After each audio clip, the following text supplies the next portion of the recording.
যেটা বললাম অ্যালাইনমেন্টের বিষয়টা, ঠিক আছে, লেফট রাইট সেন্টার আর জাস্টিফাইটা কখন আমরা ব্যবহার করব, যখন এরকম ধরনের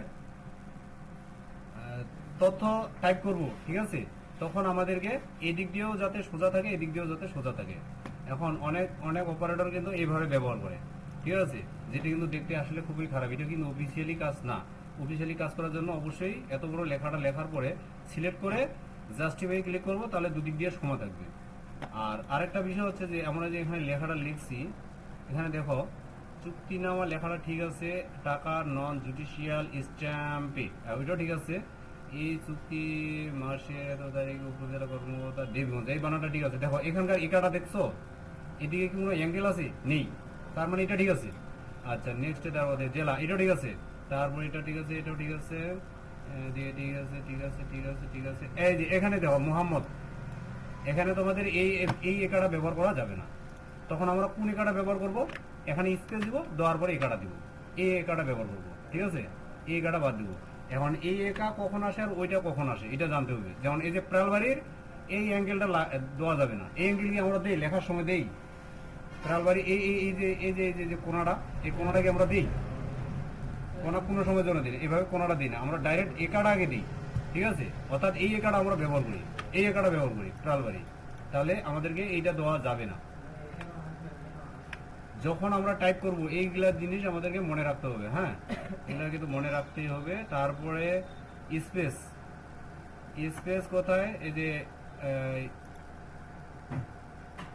দাড়ি, দাড়ি দেওয়ার পরে স্পেস দিয়ে কোনো কিছু লেখা শুরু করতে হয়, এটা আমরা তো জানি নাকি। যেমন এই যে দাড়িটা দেওয়ার পর স্পেস অবশ্যই দিতে হবে, এভাবে দেওয়া যাবে না, মানে স্পেস দিতে হবে। স্পেস দেওয়ার পর তারপর এটা দিতে হবে, আছে। হ্যাঁ হ্যাঁ, দাড়ি দেওয়ার পরে স্পেস দিতে হবে, দাড়ি দেওয়ার আগেও স্পেস দিতে হবে। স্পেস দেওয়ার দরকার নেই, দাড়ি দেওয়ার আগে স্পেস দেওয়ার দরকার নেই, কারণ হচ্ছে অটোমেটিক স্পেস নিয়ে নিবে। দেখো এখানে আমি দাড়ি একটা দিয়ে দিচ্ছি, অটোমেটিক স্পেস নিয়ে নিবে। আচ্ছা, আরেকটা বিষয় সেটা হচ্ছে স্পেসিং সম্বন্ধে আমরা জানি, লাইন স্পেসিং, এটাকে সিলেক্ট করলাম, এটা তো আমাদের পরীক্ষায় আসছিল। স্পেসিং, এই যে লাইন স্পেসিং, একটা লাইনের সাথে আরেকটা লাইনের দূরত্ব, আমাদেরকে এই পরীক্ষাতে আসছিল এটা 1.5। হ্যাঁ, এখানে যদি আমরা এটা এই অবস্থায় থাকে, এই অবস্থায় থাকে, তখন আমাদের কিন্তু লাইন স্পেসিং আমাদেরকে কমায় নিতে হবে। যদি একুরেট ভাবে না কমে, তখন কি করতে হবে? লাইন স্পেসিং অপশনে যাওয়ার পর, লাইন স্পেসিং অপশনে যাওয়ার পর কি করতে হবে? এই যে ডন্ট লেখা আছে না, এখানে টিক চিহ্নটা দিতে হবে। দেন ওকে, আগে টিক চিহ্ন দেওয়া ছিল আর কি, এটা দেখা যাচ্ছে, ব্যাস এটা করতে হবে। এখন দেখো একটা পাতায়, একটা পাতায় তুমি একটা প্যারাগ্রাফ লিখছো, ইংলিশে হোক বাংলায় হোক, প্যারাগ্রাফ লেখার পর তুমি এখানে ধরাইতে যাচ্ছ, জায়গাটা ধরাইতে যাচ্ছ, কিন্তু হচ্ছে না, মানে একটা পাতার জায়গায় দুইটা পাতা হয়ে যাচ্ছে, অল্পের জন্য 2-3 লাইনের জন্য হচ্ছে না। তখন কি করতে হবে? তোমার এখানে এই যে স্পেসটা আছে না, এখানে কিন্তু একটা ইন্টার দেওয়া হয়েছে, এই যে ইন্টারটা বাদ দিলাম, এই যে ইন্টার দেওয়া হয়েছে। এখন তুমি চাচ্ছ কি যে ইন্টারটা যে দেওয়া হইলো এখানে একটা লাইন না, আমি আর একটু চাপাই নেবো। চাপাই নেওয়ার জন্য কি করতে হবে?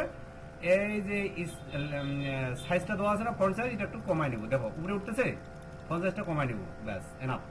এগুলা ছোট ছোট কিছুগুলো, এগুলো নলেজ রাখতে হবে, হ্যাঁ। তারপরে এটা আছে, এটাকে আমি চাপাই নেবো, তাহলে কিন্তু লেখাটা উপরে উঠতেছে, তার মানে ওই যে নিচে যে 2 লাইন অন্য পাতায় চলে গেছে, ওইটা এখানে চলে আসবে, ঠিক আছে। আর আরেকটা বিষয় হচ্ছে যে অনেক লেখা এক পাতায় ধরানোর জন্য কি করতে হবে? পেজ সেটআপ আমাদের দিতে হবে স্পেশাল ভাবে। কি স্পেশাল ভাবে দিব? এই যে দেওয়া আছে মার্জিন, এখানে দিব আমরা 0.5 0.5 0.5, একেবারে অ্যাকুরেট অল্প অল্প করে দিয়ে দেবো, ঠিক আছে। 1.1 না, 1 ইঞ্চি 1 ইঞ্চি করে যদি দিই, তাহলে চতুর্দিকে তো অনেকটা জায়গা নিবে। যাতে 0.5 করে দিলে অল্প অল্প করে জানিবে, তার মানে অনেক লেখা এখানে ধরবে, হ্যাঁ, এটা করতে হবে। আর দ্বিতীয়ত আরেকটা কি আছে এখানে?